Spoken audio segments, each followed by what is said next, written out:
I grew up in a conservative Jewish home. I set the record for most absences from the Reform Hebrew School. I never heard of the mitzvahs. Never heard of them. I really, truly did not know what Judaism was. My whole appreciation of Jerusalem at that point was going to the Wailing Wall. Then I felt the tap on the shoulder. I turned around and says, are you Jewish? And he said, would you like to see what yeshiva is like?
Three and a half thousand years ago, when Hashem told us to build him a mikdash, he did not say, build me a sanctuary so I can live in the building.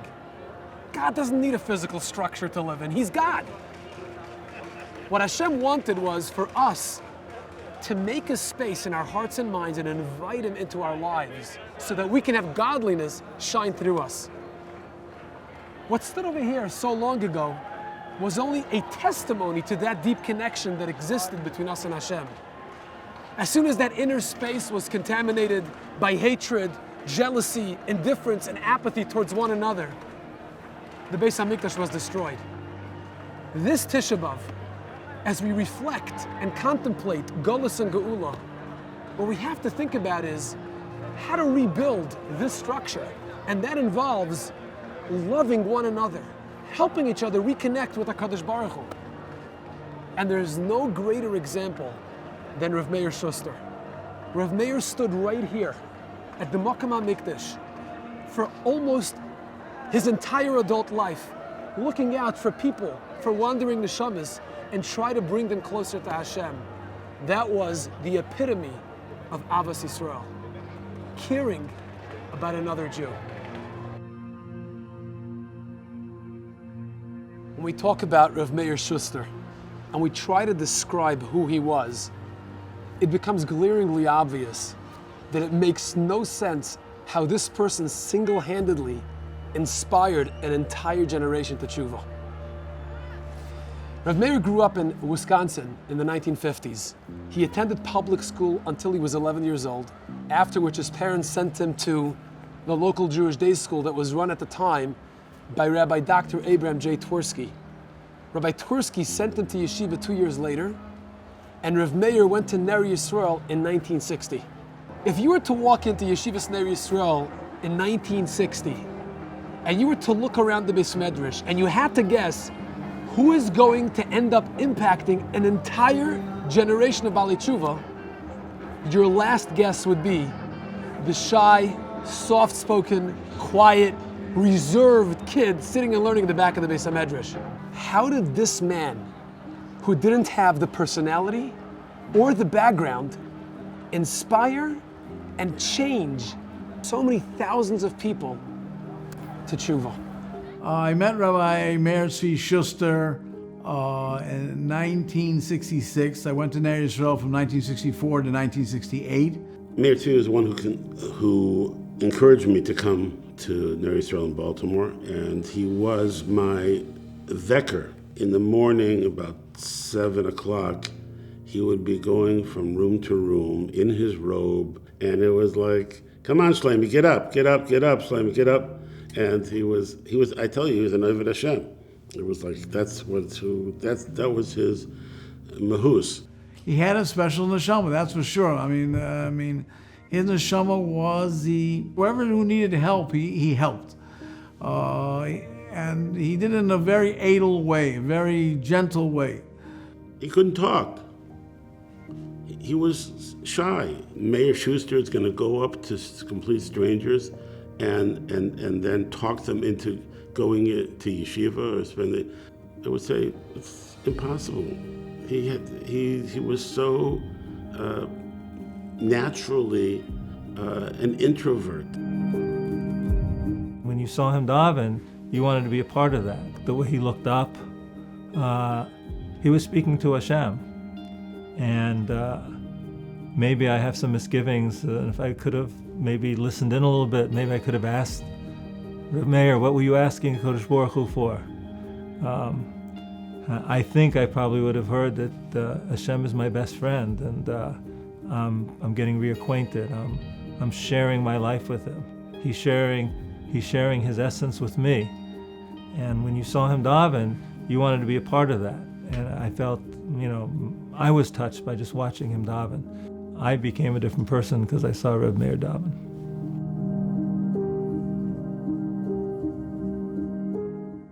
I once heard a great story about the Rosh Yeshiva of Panovich, Rav Shach. When the Mashgiach Rav Chatzkel Levenstein passed away, Rav Shach gave a eulogy, and he said that he had never seen an Oved Hashem, someone who serves Hashem, like Rav Chatzkel. After the funeral, one of Rav Shach's Talmidim came over and asked him, how could you say such a thing about Rav Chatzkel? The Rosh Yeshiva saw the Chafetz Chaim, the Gadol Hadar. Rav Shach told him, he said, every person has a Maila, and in that Maila, he can be the Gadol Hadar. Rav Chatzkel was the Gadol Hadar in going against his nature. In our generation, the giant in going against his nature was Rav Meir. Rav Meir was not a natural conversationalist. He didn't like to talk. He only spoke if he absolutely had to. So when he would be at the Kaisel and approach people, you can actually reduce his entire conversation to just 2 questions. Are you Jewish? And if the answer was yes, he would follow it up with, would you like to hear a class in Jewish philosophy? That was it.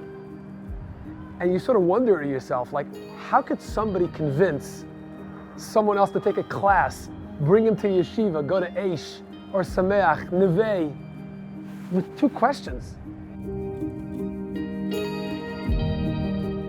We moved into the Jewish quarter of the old city of Jerusalem.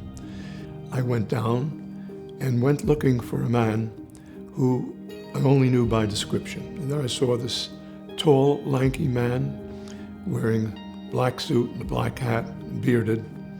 And I walked over to him and introduced myself, and I said, hi, I'm Michael Kaufman. I just moved into that apartment. I pointed to our apartment overlooking the Western Wall, and I said, I'm at your service. In the middle of our discussion, as I stood there, he did a complete about face and made a beeline away from me and towards the Western Wall. And there I saw a young man about his early 20s with a backpack on, and he had his head on his arm, which was at the kotel, at the Western Wall. And he tapped him on the back. And I watched as he engaged him in conversation. About a minute or 2 later, he headed towards me, and without even slowing down, he said, I'm going to Eish HaTorah. I'll see you later. That was my introduction to Reb Meir Schuster.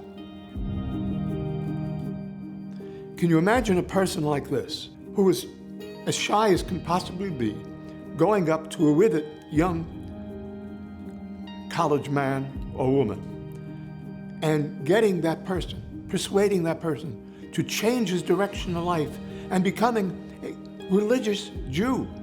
Anybody who you would speak to would give you the same profile. That he was not cut out for this job. It's not something that you would ever hire him to do, but he was somebody that cared. It didn't come easy to him to have a conversation. It was very to the point questions, and there was no flourish. There was no side conversation. He just wanted to get the job done. There was no ego. There was no shield between him and the people. It was just him saying, this is what I want you to do, this is what you need to do. It just attracted me because it was so truthful. It was so real. One person told me, so he went back to LA. He wasn't from. He got a knock on his door, 11 o'clock at night. It was Reb Meir. Reb Meir tracked down his address, went to this unknown place, knocked on the door and said, how are you doing? That's all he said to him. I just came to find out how you're doing. And the person was so astonished by that act of care and concern that reconnected him with his Judaism, and he found his way back. Reb Meir wasn't doing it as a technique. Reb Meir, he would genuinely remember this person and wanted to know how he was doing. The greatness of Reb Meir was that he made himself into a great person.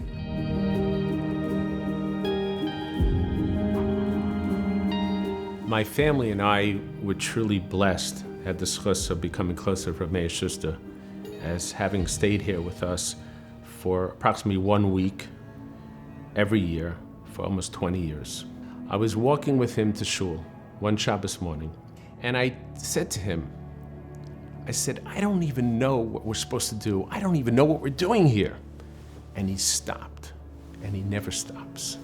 And he turned to me, and he looked me in the eyes, and he put his finger on my chest, and he said, do you want to know what we're doing here? I didn't answer him. He said, do you want to know what we're doing here? And I said, yes. He said, our job is to bring light to the world and God forbid darkness. That is what we're doing here. And he turned and he continued walking.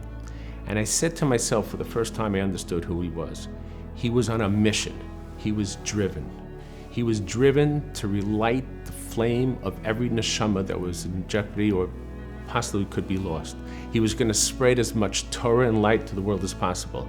And he thought and he knew that this was his mission, and he certainly believed it was ours as well. You know what's really interesting? What inspired Reb Meir to come out here every single day for 40 years is a story that you and I heard tens of times. The famous story with the Netziv. When the Netziv made his siyum on Hamek Shaila and She'iltis, he made a party for his family and friends and told them how when he was a kid, he was struggling with his learning and his parents were about to send him to learn how to become a shoemaker. But he begged them and he cried and he asked them for another chance. And the Netziv said, imagine, had I become a shoemaker, I would have come up after 120 to Shemayim. And they would have asked me, did you learn Torah? Check. Did you daven? Check. Did you do mitzvahs? Check. Did you make chesed? Check. Where are your Sfarim? I said, I don't know about any Sfarim, I got shoes. The Netziv said, now, when I come up to Shemayim, I can be proud that I fulfilled my potential. I'll show them the Hamek Shaila and the Hamek Daven. Reb Meir, when he heard the story, he felt like he has to discover, what is it that I have to do with my life? How can I do it? So he and his friend, Rabbi Chaim Sofer, they came to the coastal here. And he wanted to daven to ask Hashem to open his eyes. And I saw a guy in a backpack, he looked Jewish. And I said to him, well, Meir Tzvi, let's go over this guy. Maybe, a lot of guys over here like this. I've been here a lot of times. And maybe we should do something about it. Let's talk to him a little bit. And we gave him a couple of yeshivas and a suggestion. And he said that would be very, very nice. The next 2-3 times we did the same thing. I started up. You want to, You want to know a little bit more about, Judaism, stuff like that. Then about the fourth or fifth time, he told me, let me try it myself. I want to try, Go ahead, Mayor. I have no problem, So he started up, and he goes over to the guy and you like it around here? And it was very blasé, I don't know how you say it, but it worked. And he got him too. And that's, from what I hear, that's the beginning of the whole story. He just kept on going and going and going for the next 40 years. The time was ripe. This was in 1970, after the Yom Kippur War, in Moscow. Eliassus was beginning his career. There was a worldwide revolution. My parents didn't have much of a background, my father even less. And that kind of was typical for, I think, Americans back then. And that continued until my bar mitzvah. Bar mitzvah was a very big event. My Jewish education ended promptly thereafter, and I never put two together at that point that, the bar mitzvah should be the beginning of doing mitzvahs, not the end of doing mitzvahs. My parents didn't have a problem with me dropping it, and I applied to a couple of universities. I applied to the Naval Academy. I got an appointment to the Naval Academy as well. And I was in an ROTC program, so that meant that they paid my way. And after 4 years in university, I was expected to graduate as a commissioned officer and join the Navy. So I went to Israel and to work on a kibbutz. And I was scheduled to be there for 4 weeks. And working in the morning, learning Hebrew in the afternoon, and basically having a great time meeting people from all over the world. During my stay on the kibbutz, you were allowed to get 1 day off and to go wherever you'd like to. And I think my whole appreciation of Jerusalem at that point was going to the Wailing Wall. I went to the Kotel on an Erev Shabbos, and I was one of the observing Jews, trying to take it all in and staring at this wall that had been standing for thousands of years, and I got tapped on the shoulder by an individual I didn't know. And I turned around, and he asked me, are you Jewish? And I said, yes. And he says, would you like to attend a class in Jewish philosophy? And I was an open-minded person. I said, why not? I didn't have any other great agenda for that day. And he said, great. And he says, come with me. And that was really the extent of the entire conversation. I don't know if he asked me any additional questions, but before I knew it, I was in front of Rabbi Noach Weinberg, Zatzal, in one of his famous 48 Ways to Wisdom classes, and I was all prepared to go on my way, but before I could leave the classroom, there was Rabbi Schuster. And he said, would you like to speak to the rabbi who just gave the class? And I said, I don't think so. And he said, come with me. They hustled me right in to see Rabbi Weinberg, and he says, did you like what you hear? Yes. Would you like to stay longer? And I said, I really can't, because I have a commitment to go back to the kibbutz. And I said, well, what about after the kibbutz? And I said, I think I would like that. I had a commitment to the Navy. And if you don't show up, you can go AWOL. And the Navy is very strict about those kind of things. There was a time when the pressure was so great, I was considering leaving. And I had a conversation in the dining room with Rabbi Schuster. And I told him, I said, Rabbi Schuster, it's not right. I have a commitment to the Navy, to my country, and I have to go back. And he asked me, I says, well, you know a little bit about Judaism now. He says, when did the Jewish people stand at Mount Sinai? I said, over 3,300 years ago, thereabouts. So he said, your commitment to Har Sinai precedes your commitment to the U.S. Navy. You make the choice. Rabbi Schuster was part of me staying in yeshiva for the first time. He was part of my life and making sure I was taken care of when I was in college. It was through the family he set me up with that I eventually made a shidduch with, and it was just, as I said, a continuum that lasted me through life, and very much appreciative of everything he did. and how much he cared. Her sister didn't see people, he saw neshamas. It didn't matter what color their hair was, it didn't matter how many earrings they had, it didn't matter what they looked like. He wanted them to give them opportunity to grow. He didn't see where they were coming from, he looked where they could go. That's who he was.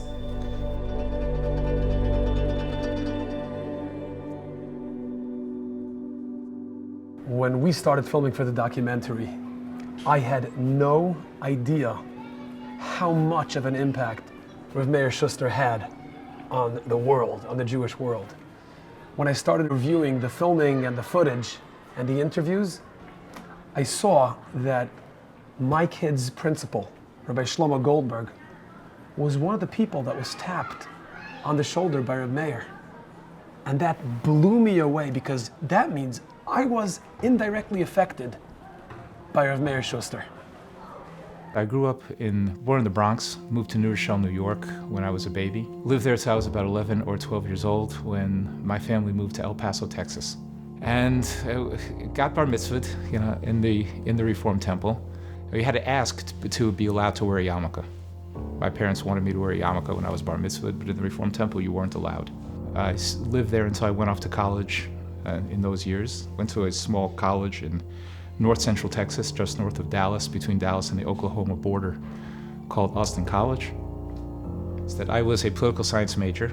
It was before school when I went to the head of the department to get my schedule signed off on for the classes that I would be taking. Another gentleman came in. His name was Dr. Larry Fuscher. The head of the department introduced him to me and said he's joining the staff, and he's going to be teaching a course in fascism, the Nazi experience in World War II. So that sounded very interesting to me. I was fascinated by the topic and that it was such a thing would be taught. So I changed my schedule in order to be able to take that course.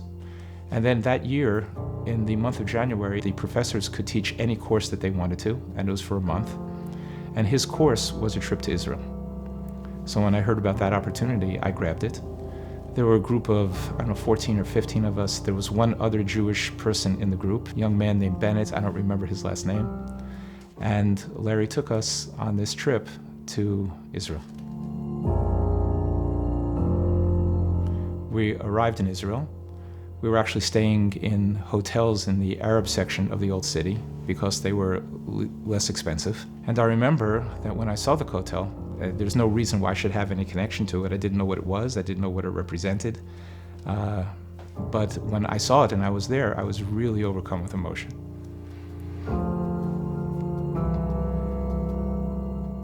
And I was approached by a tall man who asked me the question, are you Jewish? And would you be interested in spending Shabbos, or having a Shabbos meal with a religious family, with an Orthodox family? And is there anyone else who's Jewish in your group? So I answered, are there other Jews? Yes, Bennett. Would we be interested in spending Shabbos with an Orthodox family? I think so. And we took off, trying as hard as we could to keep up with him, because that man, of course, was Rabbi Meir Shuster, and he was a very fast walker. So we trailed behind him as he took us out of the old city into Mea Sharim. That Shabbos was very special. I still have it etched in my mind. There was a purity in the house which was extremely simple. Rabbi Shuster took us to Or Sameach to learn with someone who was there, and that was the first Shabbos experience.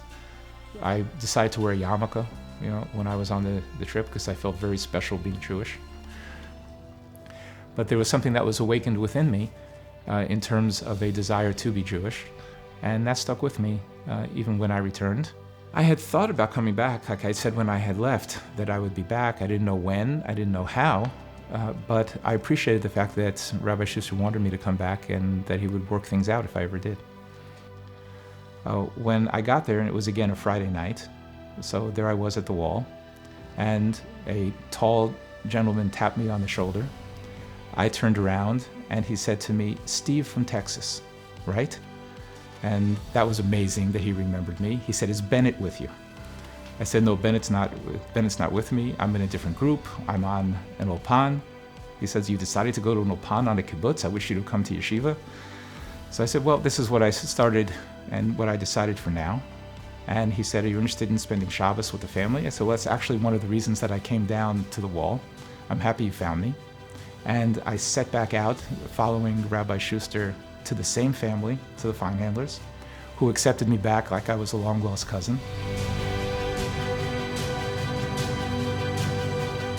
So I made the decision that, even though I hadn't been in touch with Rabbi Schuster for many years, that I was going to go down and I was going to give yeshiva a real try. I walked into the yeshiva offices, and of course, who was there in the office when I came to enroll in the yeshiva? The person who was there was Rabbi Schuster. So he took a look at me. I held out my hands. I said, Reb Meir, put on the cuffs, take me away. I'm turning myself in. So he was very happy. He gave me a big hug. He worked out the enrollment. I became part of Aish HaTorah, and I guess the rest is history. Many years ago, I was standing with Reb Meir Schuster at the Kotel, and I was having a conversation, and talking to Reb Meir Schuster at the Kotel, you're probably mostly talking to yourself, because 90% of his focus was looking over my shoulder to see if there were any potential targets approaching. And sure enough, while I was standing there, I remember this tall, skinny kid with a backpack with a long ponytail walking by, and Reb Meir Schuster hooked his arm into him, and he goes, what are you doing, man? He says, what's wrong with you? He says, are you Jewish? He says, you don't have to be Jewish to be at the ball. He says, you don't even know if you're Jewish? He says, I happen to be Jewish. He goes, how do you know you're Jewish?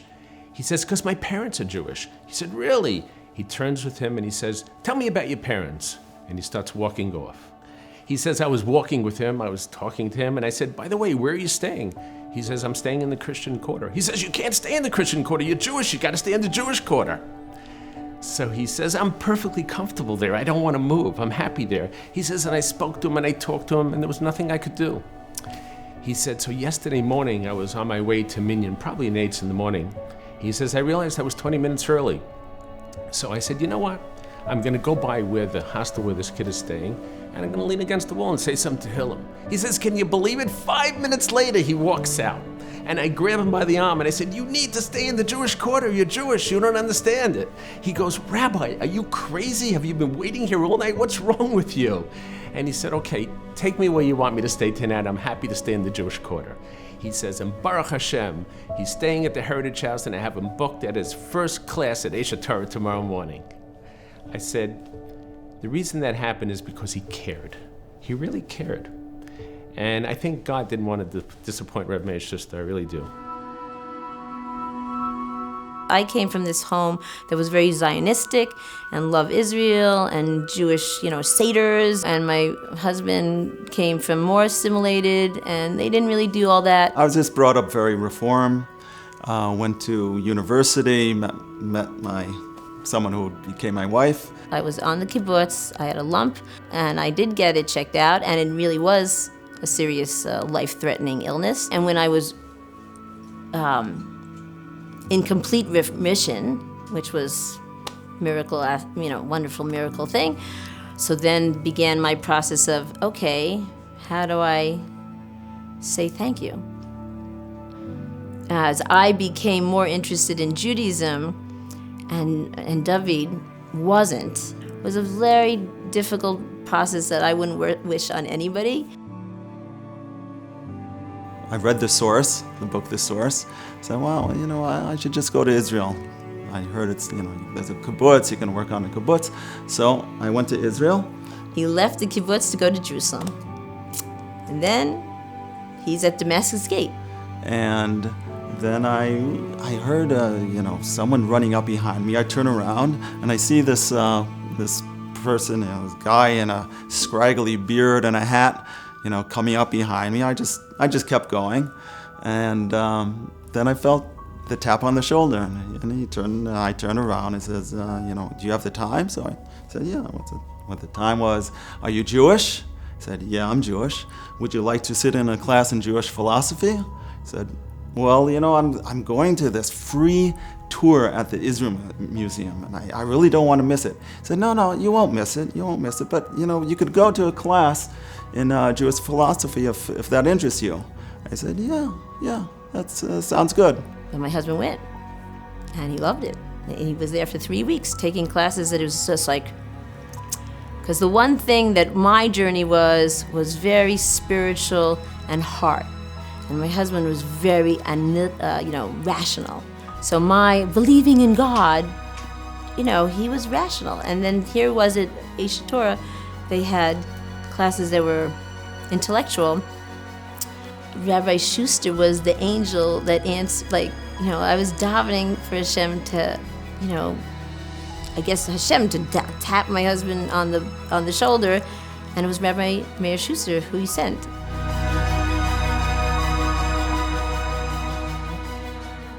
A few months after I got married, the couple who was living in the Heritage House, which was the women's youth hostel in the Old City, had to move out, and they were looking for a new couple. And we got chosen, my husband and I, and they thought we were a good choice. And since Rabbi Schuster ran the hostel, I got to see him very often. He'd come over and complain what a mess it was. And I'd see him every Friday night at the Kotel, gathering people around them, trying to recruit more people to go to families for Shabbat. And we would get our assignment of, 8 people or so who would troop back up the stairs to our house with us in the Old City. So I saw him then, and throughout the running of the Heritage House, again, he would pop in. But he would just, stop in, we'd see him bringing in new people when he fished somebody else up from the Kotel or whatever. Or he'd come in the morning and take people to Neve. So he was just always in and out, but he was always on the move. The guy did not pause. It's like as soon as he dropped off one girl in the bay, he was back out there on the streets looking for somebody else. He had this sense of urgency and mission. There's so many people to save. There's so much good to do. I had to get out there and do it. And so he would be in and out again, and back out at the Kotel, or back on Ben Yehuda, or back wherever he was. He was just constantly going.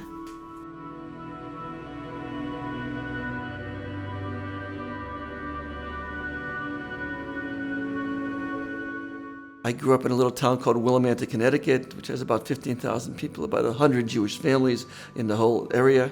When I graduated college, I was watching TV, and John Chancellor came on the TV, who was the Channel 4, NBC. At the end of the report about the Yom Kippur War in Israel, he said, and Israel needs 10,000 volunteers to work on kibbutz to replace the soldiers who were on the front. That was the first time I ever thought about going to Israel. I said, well, I wanted to go someplace warm. I wanted to go someplace far away, and Israel fit the bill. I was there for about a year, and I had decided that I was going to go back to America and go into the Peace Corps. I had been accepted into the Peace Corps to go to Senegal. This was about February. In November, I was supposed to go to Senegal, and I was leaving Israel. I was with a friend of mine who also ultimately became religious. And he had a car, so we drove to the Kotel. We parked the car about 2 o'clock in the afternoon, and we walked around Jerusalem. We ended up at the Kotel. I wanted to say goodbye to the Kotel. And it was about 8 o'clock at night, and we decided it's time to get out of here. We're going to Tel Aviv. And I walked into the parking lot, and there was a guy there, standing there with a snap brim hat, a suit and a tie. He looked at me and he said, "How would you like to meet a rabbi?" And I said, "How old is he?" He said 50. I said, "Too old, not interested." And then he looked at me and said, "How can you not be open to your religion?" It was in 1977, and my whole purpose in life at that time was to be open to experience. So that kind of got me. My friend, who was actually a Greek, wanted to go see this rabbi, and we argued a little bit. So we said, "Okay, we'll go meet the rabbi." We went to this class that Rabbi Schiller taught. Rabbi Schiller was probably, his class was the most impressive thing I had ever seen. He was like the smartest guy I'd ever met. He talked about Plato and Aristotle and the relationship between oral law and the written law. I didn't even know there was an oral law. And when we got up and out of there, Rav Meir was waiting for us. And he said, "Rabbi Schiller would like to talk to you." So anyway, we went down to the office, and Rav Meir stands outside the office waiting for us. And Rabbi Schiller said, after a long conversation, Rabbi said, "Well, boys, we stay here for a week." I said, Rabbi Shiller, you know, I said, I think it's a very good things for the Jewish people here, for the Jewish young men, but, you know, I'm going to Tel Aviv, then I'm going to the beach, then I'm going to the airport, and then I'm going to the Peace Corps, and besides, I have this ticket that says if I lose my ticket in a week, I'm going to lose lose the ticket. And he said, if your ticket is your problem, you don't have a problem. He said, I thought about why I wasn't going to go back there. Instead, I enjoyed talking about Jewish philosophy. He offered me to live in Jerusalem for 3 months and go to classes from 9 to 1 in the morning. And I thought, why am I not going to be there? I'm not going to be there because I'm afraid they're going to brainwash me. And then I thought to myself, since I was 27 years old, if they can brainwash me in 3 months, they can have my brain. And I decided to go back for 3 months.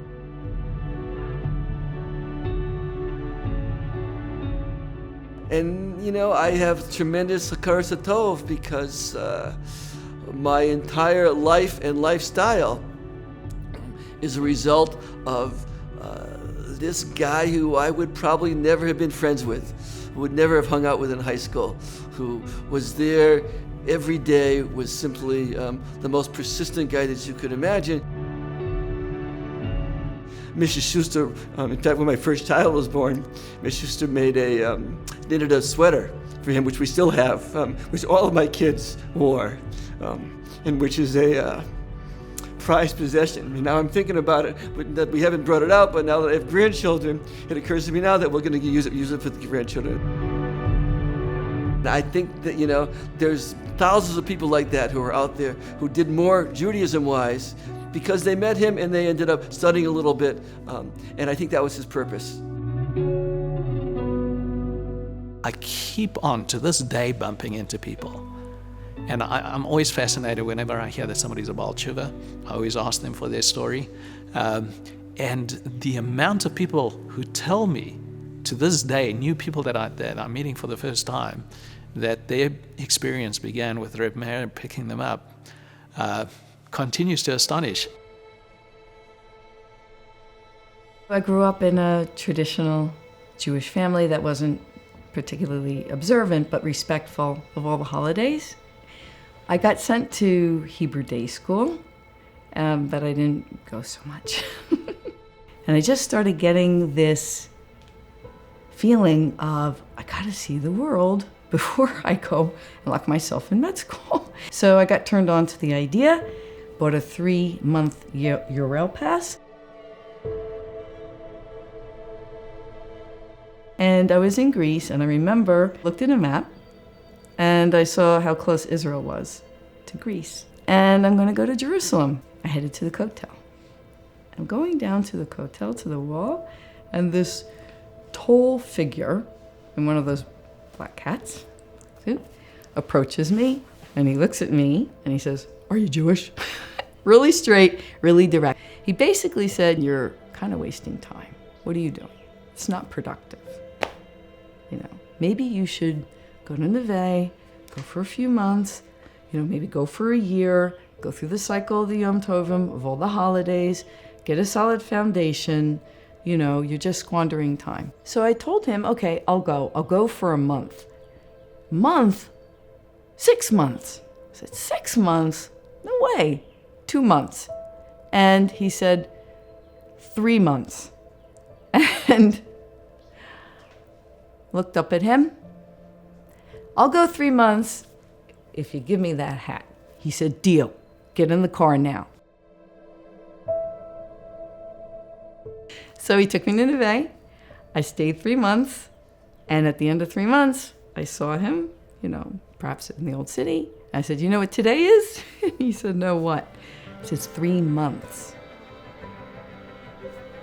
He took off his hat and he gave it to me.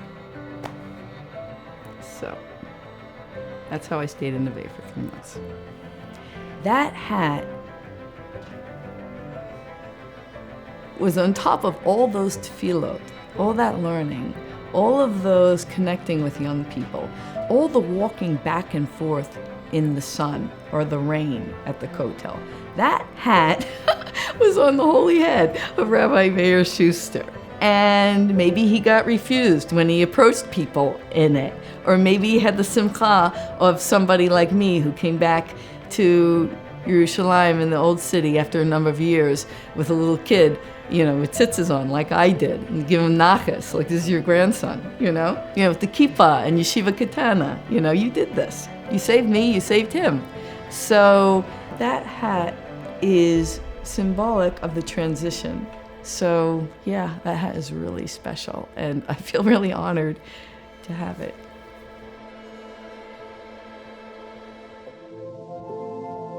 I was born in a completely non-religious, secular Jewish family.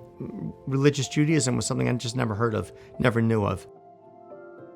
I always felt strongly Jewish my whole life. When Yom Kippur came, I was one of the few people in my extended family that would fast. And then on Yom Kippur afternoon, I remember at 4 p.m, we would drive to my aunt's house to break the fast. I remember my mother's sister, my aunt, saying, why don't you eat something? And I said, well, no, I'm waiting until sundown. She says, no, it's okay. You proved the point. You can eat now. In 1983, when my medical school class was graduating, a friend of mine, his name is Steve, we decided to take a trip around the world together, sort of a graduation trip. We were in Amsterdam, we were in Luxembourg. I guess the major concentration of time was going to be in Israel. So we went to Israel, we were backpacking, it was on Pesach, and we had our backpacks on, no yarmulkes, and this guy comes up to us who from our perspective looked like he was from Mars. It looked like, like something we never, like something we added it from out of this world. He had a black hat, a long beard, some payas going behind the ears, if I remember correctly, black jacket. And he came up to us and he said, are you boys Jewish? We said, yeah, we were Jewish. And he introduced his name, Rabbi Meir Schuster. He said, what are you doing for the last, tomorrow night, which is the last night of Pesach, of Passover? So my friend Steve and I looked at each other and said, I don't know, maybe we'll go see a movie or something. We didn't have any specific plans. So he said, well, how would you like to spend it with an Orthodox Jewish family? So I spoke to Steve about it, and we said, you know what, for the cultural experience, like you might go spend time with an Indian family or a Chinese family, just to see culturally like what they do. Yeah, let's, we're Jewish. Let's see what an Orthodox Jewish family does. So we agreed, and we stayed overnight to the next day, because I just really enjoyed the conversations. It was the most intellectually honest and open conversation I'd ever had. It was exuding integrity. I could challenge anything. I could ask anything. If I stumped him, he would say it. There was no need to show an ego, defend an idea because it was his. So that's what Rabbi Schuster had put us there by Rabbi Kaznet. And then we ended up staying the whole next day and then the next night, which was the 8th day of Pesach.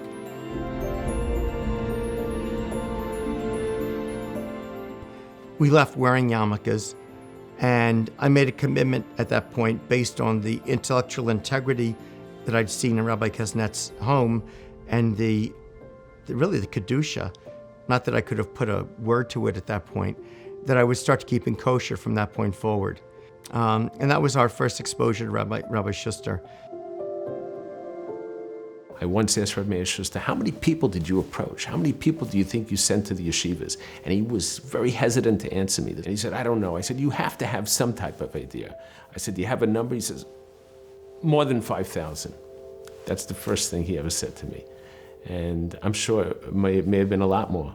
If you think about all the kids he sent to all the families, to all the homes, for all the sukkah meals, for all the people he grabbed and sent in and out of different yeshivas, and how many that he had an effect on. One-on-one, I don't think anybody had a bigger effect.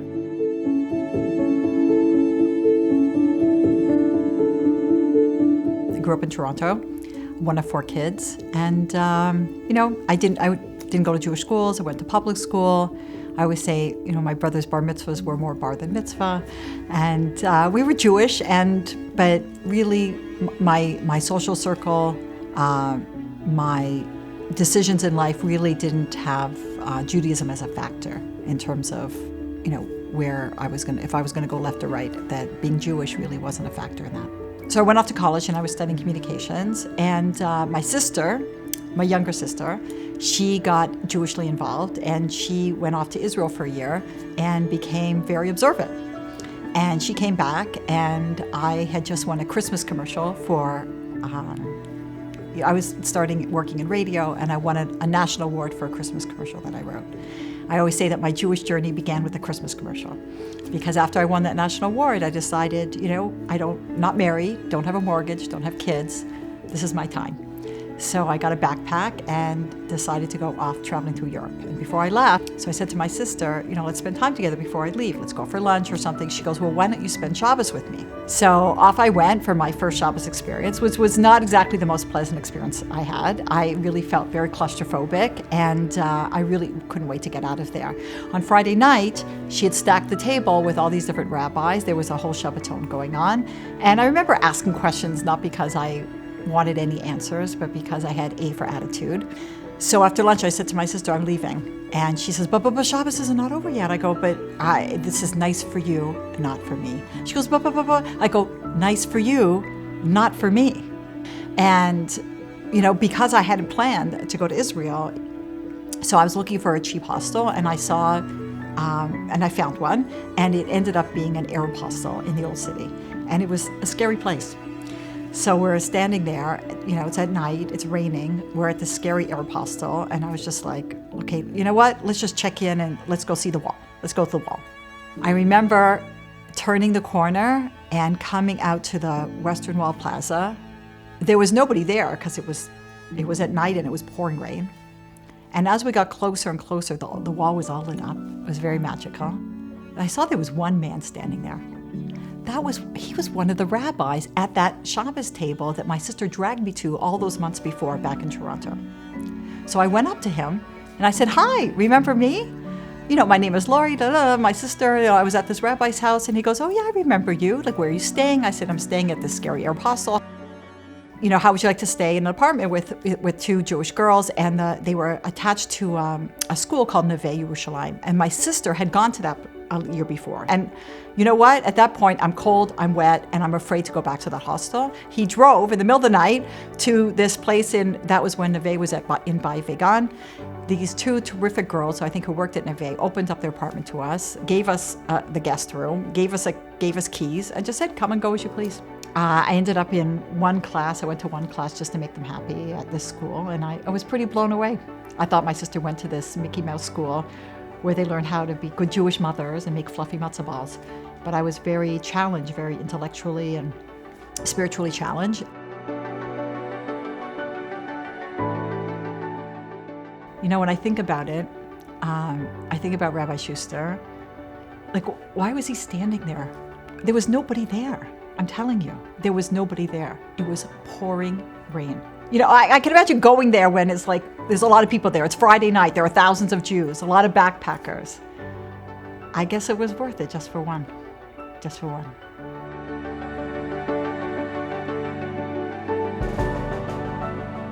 I grew up in a Reform household in suburban Boston. I went to Sunday school. I went to Hebrew school. I had a bas mitzvah. I basically grew up in the American style of a Jewish life. My father was considered a very Jewish guy within the Reform Temple. He used to go every Friday night to services. He participated in the temple a lot, but basically none of us were turned on to Judaism at all. I really, truly did not know that I didn't know what Judaism was. I grew up in public school system in Andover, and I went after that to Boston University. I majored in journalism. One of my motivations for becoming a journalist was because I had felt that I hadn't really come in contact with anyone that really had the truth in the world. I had gotten to a point of desperation. I didn't find anybody out there who I felt knew what life was about. I decided that I would come to Israel to see what kibbutz was like. I was staying at a friend's house in Jerusalem, and it was the middle of the summer, and it was extraordinarily hot. And I couldn't get out of the house even to even walk around at all. And after a few days inside, I got cabin fever, and inside I have to see some of the sites before I go to kibbutz. So the most important site, any Jew knows this, is the Western Wall. I think he went to the Kotel because that's what everybody does when they go to Israel. You go to the Kotel and you see what it's all about. And I think he just went to do the tourist thing of going to the Kotel. So I came to the Western Wall, and someone tapped me on the shoulder when I was there. And I turned around, and Rabbi Meir Schuster, I didn't know him by that name at that point, he said, "Are you Jewish?" And I said, "Yes, I am." And he said, "Would you like to see what yeshiva is like?" My reaction subconsciously was twofold. First of all, this will make a great story as a journalist, right? My experiences in yeshiva. And the other one was, I really want to go and show them where they've made their mistake. So Rav Schuster brought me to speak to Rav Noach Weinberg at Aish HaTorah, just up the stairs from the Western Wall. I actually was extremely impressed with the professionalism of the speakers there and the logic of their arguments. They were extremely persuasive in their argument. They weren't persuasive enough to prevent me from going to kibbutz. I went to the program anyway. After an extremely disappointing experience on kibbutz, after I'm thinking 5 months or so, I came back to Aish HaTorah to learn. When I got to be 16, my brother went to Israel to be on kibbutz. He invited me to come Pesach time when he was on kibbutz, and he had already become interested in Yiddishkeit, in Judaism, but didn't push too much on me and took me to a Pesach Seder here in the Old City by Yaakov Kleiman, and that was my only exposure to any religious Judaism ever, I think. And I came home and never really thought about it more, except for the fact that he became more and more religious and then started writing me letters. 2 weeks into the next semester in Emerson College in Boston, after having received many letters from my brother, I got feeling that my brother was probably onto something smart, and I came to Israel and basically never looked back after that. I never went back to college and stayed in yeshiva, and I took Discovery when I first got here, and then just stayed in yeshiva till today. I've been here for over 30 years. I have a family that I brought up here in Yerushalayim myself, and I have 7 children, and at last count, the same number of grandchildren. My sisters, I have 3 sisters, 2 of whom became observant in this indirect way through Meir Schuster, both of them coming after my brother and I had come here, both of them coming wanting to check out what authentic Torah Judaism was about. Because my older brother was tapped on the shoulder by Rav Meir Schuster, and it changed his life forever. And in turn, he tapped my younger sister and her husband, then my younger brother, and then us. And today, I have a beautiful family, beautiful children. We just had Pesach with 4 generations of my mother, my in-laws, my husband and myself, all of our children and all of our grandchildren in one place together, celebrating Pesach, and it was the most glorious scene you can imagine. And I do think that Rav Meir Schuster is sitting right by the Kisei HaKavod, smiling. Hopefully he knows that he was the direct cause.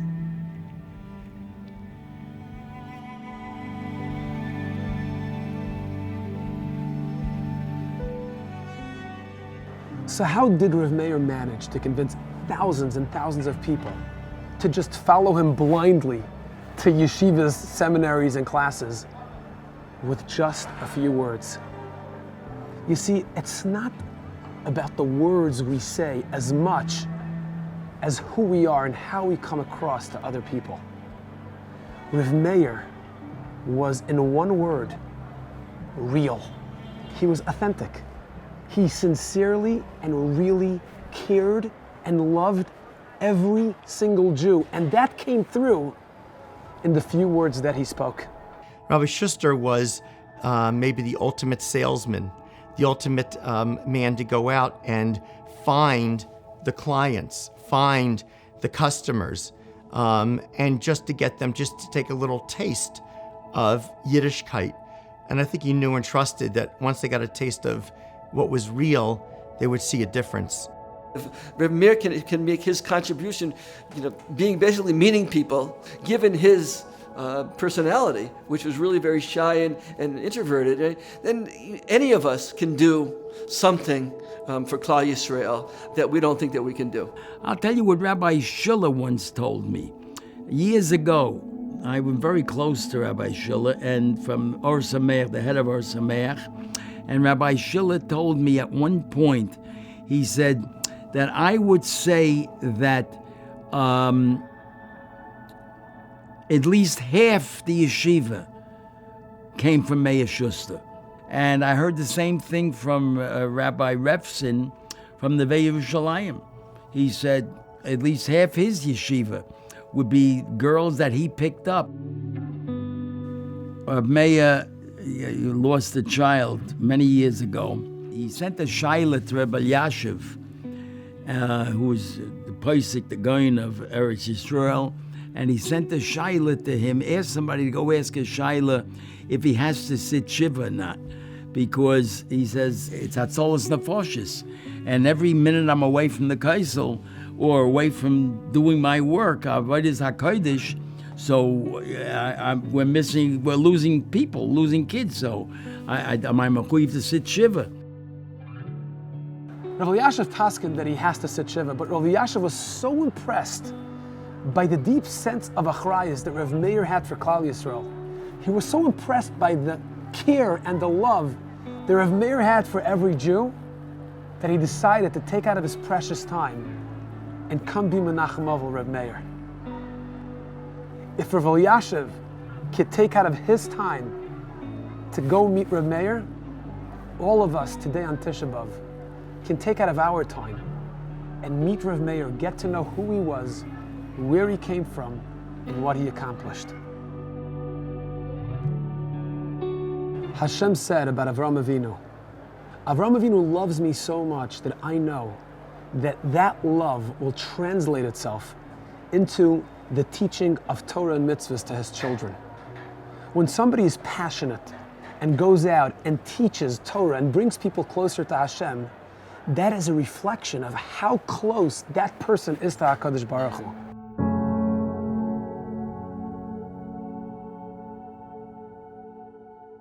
Later, when he wasn't well and he lost his memory, and he came to visit while he was losing his memory, he came with a shadow because he knew it was only a matter of time before he wouldn't remember. I think it was sort of like going around and saying goodbye to his friends that he was afraid he would not remember because he knew what the diagnosis was. And he came to this house and he had a look at me for a minute and he stayed with me for 20 years. And then he went, Sammy, and he gave me a big hug. He remembered me. But that was almost towards the end, the last time he came to America before he really wasn't well. It was terrible that he got sick so young. My wife and I definitely wanted to go by and visit him, and we knew that he wasn't as well, and we knew that he had a condition that was already diagnosed, and we went to visit him. I think the only thing he was disappointed with is that he couldn't be at the Kotel and help other Jews. And we have to carry on that legacy. I spent some time with him, thanking him for everything that he had done, expressing who I was teaching and what we had accomplished, the adults who I had been zocheh to teach and the children who I'm zocheh to teach, and how that really all gets back to him. he never stopped until he was stopped, until the Ribono Shel Olam literally stopped him.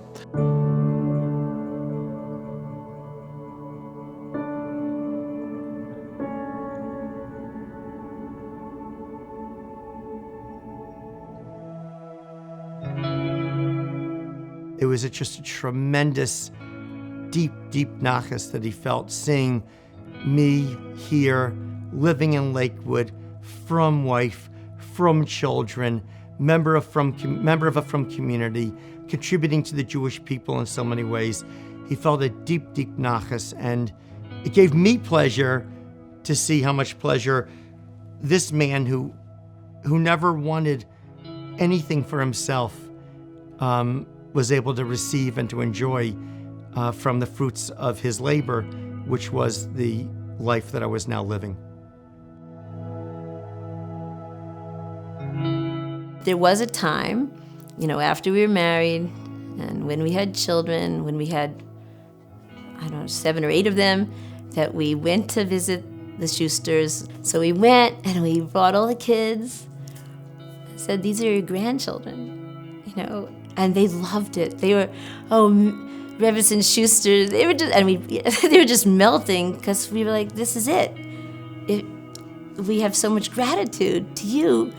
At our chasna in Yerushalayim, since my wife had also been met at the wall by Mayor Schuster, we thought it would be very appropriate for him to be an aide on our kasuba, and he, with a lot of simcha, participated in our chasna. My wife Robin and I have 8 children, of whom 5 are married. Those 5 married children have resulted in, at this point, Leah and her 13 grandchildren. The fact that we are where we are with dedicated Jewish children and beautiful grandchildren, and an opportunity to teach Torah and to spread Torah in such a meaningful way, was really the dedication and the warmth and the Mesiras Nefesh of Rabbi Schuster.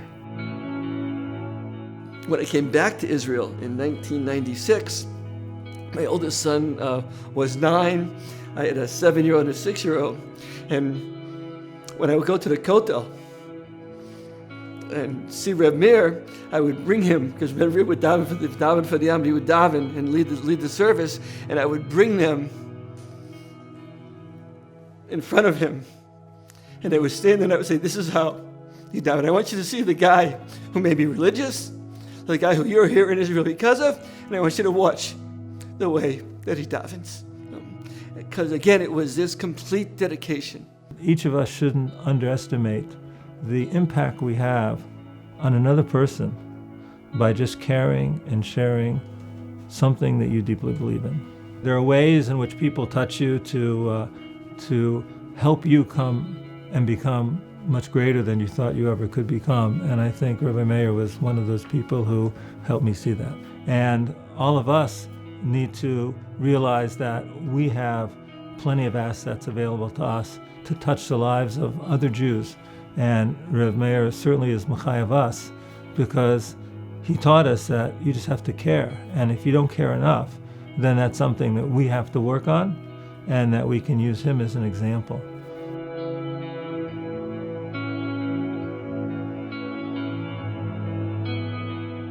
He was driven by love of God and love of Torah and love of Am Yisrael, And if you care about people, you just want to go out there and share it. And that's what he was doing. The schus that he has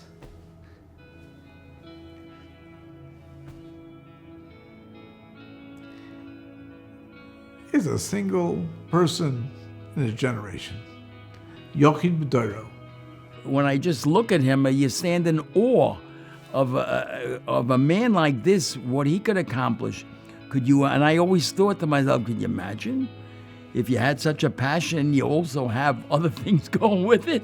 I mean, how much could be accomplished? I mean, what are you going to tell the Ribono Shel Olam after 120 years? Where were you? Where was I? I mean, what we could have done. It wasn't about the numbers. It was really, there was something greater than himself. And he was just Hashem's shaliach. Like he was just, he's that person along the way. Like sometimes we think like, oh, how can I reach out to a fellow Jew? Because I don't know, have all the answers, or I'm not an extrovert, or I'm not articulate, or I'm not so wise, and I'm not a rabbi, and I'm not a professional.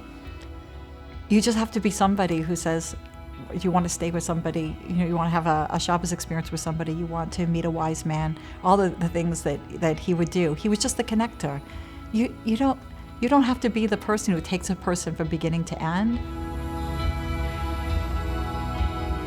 I was a shy person. But, sometimes you have to do something, you do it, that's all. Kiruv is the most important thing in the world today, because we're losing so many. It's the most important thing. So that it's imperative that you do Kiruv, to reach out, to try to help somebody.